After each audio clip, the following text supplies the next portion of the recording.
ఓ నీ బలం ఏంటి అసలు? కొంతమందికి భౌతికంగా ఉంటేనే ఉండట్టు, లేకపోతే లేనట్టు. డబ్బు ఉంటేనే బలంగా ఉంటాం, లేకపోతే లేదు. మనుషులు ఉంటేనే బలంగా ఉంటాం, లేకపోతే లేదు.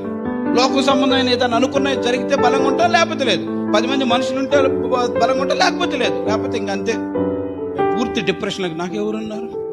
నాకెవరున్నారమ్మా, నాకేముందమ్మా, నాకేం బలం ఉందమ్మా, ఒక్కింటి అమ్మా, ఒంటరిగా అమ్మా, డబ్బు లేదమ్మా, మనుషులు లేరమ్మా.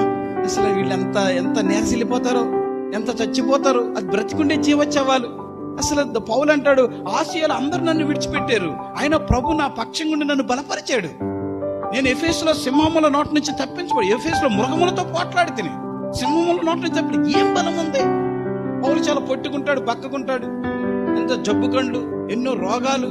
ఇటువంటి వ్యక్తికి ఎలా సాధ్యమైంది ఇవన్నీ? అది ఏ బలం? పౌలులో వాక్యం ఉంది, పౌలులో ఆత్మ ఉన్నది, పౌలులో దేవుడున్నాడు. పౌలును చూస్తే దేవుడిని చూసినట్టు.